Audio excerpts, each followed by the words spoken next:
मथुरा के बांके बिहारी के खजाने में क्या है? 54 साल बाद खुलने जा रहा है मथुरा के बांके बिहारी का खजाना। क्या क्या निकलने वाला है? कितना सोना, कितना चांदी, कितने जवाहरात? बांके बिहारी के खजाने की चकाचौंध हैरान कर देगी क्या? अब इसका चैप्टर वृंदावन के बांके बिहारी मंदिर की चर्चा पूरे देश में होगी। लेकिन बहुत कम लोग यह जानते हैं कि बांके बिहारी मंदिर के एक तहखाने में खजाना भी है, जो तहखाना पिछले 54 साल से खुला ही नहीं। कोई नहीं जानता कि इस तहखाने में कितना खजाना है और खजाने में क्या क्या है। अब 54 साल के बाद ऐसा दिन आया है कि बांके बिहारी मंदिर का तहखाना खुलेगा और खजाना सामने आएगा। इस खजाने में क्या क्या कीमती सामान है, इसकी पूरी लिस्ट बनाने की तैयारी शुरू हो चुकी है। खजाने में कितना सोना है, कितनी चांदी है, कितने हीरे और जवाहरात, एक एक चीज का वजन किया जाएगा और उसकी कीमत का पता चलेगा। पूरी लिस्ट तैयार होगी। इससे पहले साल 1971 में आखिरी बार बांके बिहारी मंदिर का खजाना खोला गया था, इसलिए इस नई लिस्ट को पुरानी लिस्ट से मिलाया जाएगा ताकि यह चेक किया जा सके कि इस खजाने में कोई घपला तो नहीं हुआ है।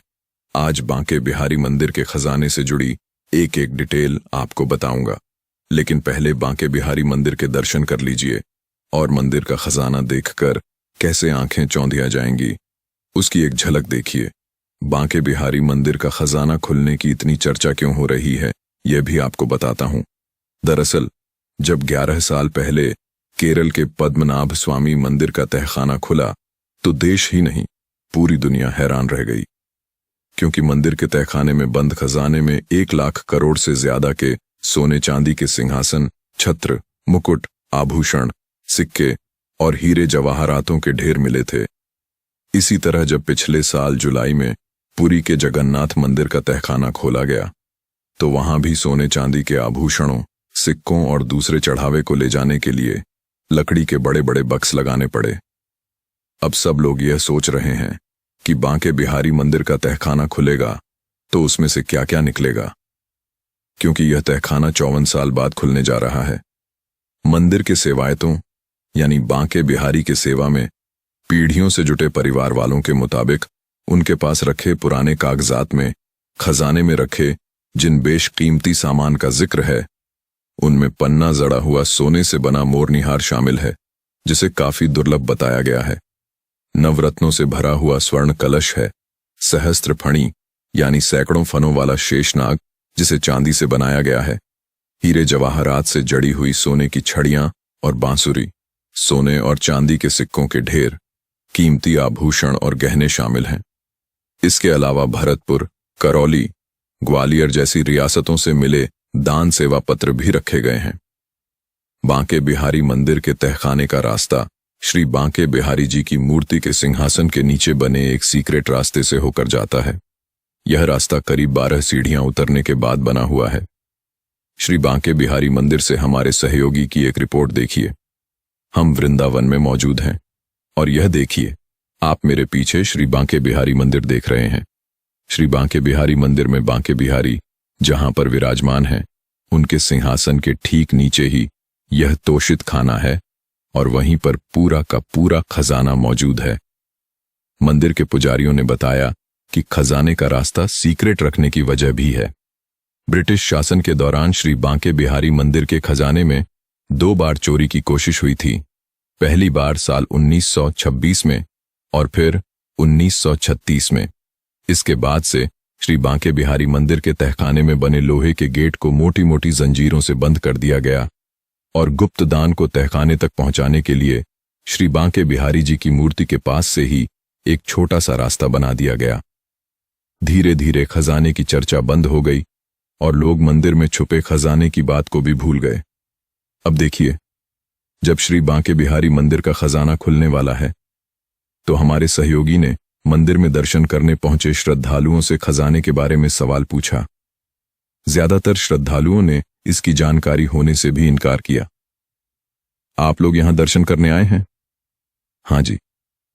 आपको जानकारी है यहां बांके बिहारी में खजाना भी है नीचे? नहीं, इसके बारे में कोई जानकारी नहीं, कभी पता नहीं कर पाए। नहीं, कभी पता नहीं। श्री बांके बिहारी मंदिर के खजाने का रहस्य तो जल्दी ही खुल जाएगा। मंदिर में खजाना कब बनाया गया और कब कब खुला, यह भी आपको बताता हूं। श्री बांके बिहारी मंदिर कमेटी के सदस्य आचार्य दिनेश गोस्वामी के मुताबिक बांके बिहारी मंदिर के मौजूदा स्वरूप का निर्माण साल 1864 में भरतपुर के राजा रतन सिंह ने करवाया। राजा रतन सिंह ने ही बांके बिहारी जी के खजाने को सुरक्षित रखने के लिए मूर्ति के नीचे तहखाना बनवाया। आखिरी बार जब साल 1971 में खजाना खोला गया, उस वक्त खजाने से कई कीमती आभूषण और गहनों की लिस्ट बनाकर एक बक्से में सील करने के बाद बैंक के लॉकर में जमा करवा दिए गए। इसके बाद साल 2002 और 2004 में मंदिर समिति ने खजाने को खोलने की कोशिश की, लेकिन मंजूरी नहीं मिल पाई। अब यह भी जानना जरूरी है कि आखिर 54 साल के लंबे इंतजार के बाद श्री बांके बिहारी मंदिर का खजाना खुल क्यों रहा है। दरअसल श्रद्धालुओं की सुविधा के लिए बांके बिहारी मंदिर कॉरिडोर बनाने का फैसला हुआ है, जिसके लिए जमीन मंदिर के खजाने से खरीदी जानी है। हालांकि सुप्रीम कोर्ट पहले ही यह साफ कर चुका है कि सिर्फ जमीन खरीदने के लिए ही बांके बिहारी मंदिर के खजाने का इस्तेमाल किया जा सकेगा। दोस्तों, वीडियो अगर अच्छी लगी तो लाइक करके चैनल को सब्सक्राइब करना न भूलें। साथ ही कमेंट में जय श्री कृष्ण जरूर लिखें। आपकी हर मनोकामना पूरी होगी। श्री बांके बिहारी मंदिर कॉरिडोर करीब 5 एकड़ के एरिया में बनना है और इस पर करीब 500 करोड़ की लागत आने का अनुमान है। यह खर्च कॉरिडोर के लिए जमीन के अधिग्रह पर किया जाएगा। जमीन के अधिग्रह में जिनके मकान और दुकान आएंगे, उन्हें मुआवजा भी दिया जाएगा। यूपी सरकार ने 2022 में इलाहाबाद हाई कोर्ट में यह कहा था कि भीड़ को कंट्रोल करने, मंदिर में भक्तों के लिए बेहतर होल्डिंग एरिया और कॉरिडोर बनाने के लिए मंदिर के नाम 5 एकड़ जमीन खरीदी जानी है। यूपी सरकार ने कोर्ट में यह भी जानकारी दी थी कि श्री बांके बिहारी मंदिर में हर रोज 40 से 50 हजार श्रद्धालु दर्शन के लिए पहुंचते हैं। वीकेंड पर आंकड़ा 2 लाख तक पहुंच जाता है और त्योहारों पर तो 5 लाख श्रद्धालुओं के पार चला जाता है। कॉरिडोर बनने के बाद श्री बांके बिहारी मंदिर तक पहुंचना और दर्शन करना आसान हो जाएगा। 2022 में भीड़ के कारण हुई भगदड़ में कुछ श्रद्धालुओं की जान भी चली गई थी, जिसके बाद श्री बांके बिहारी मंदिर में बेहतर बुनियादी ढांचे की जरूरत महसूस की गई, क्योंकि बहुत संकरा इलाका है और जब लाखों श्रद्धालु पहुंच जाते हैं तो हादसे का डर बना रहता है।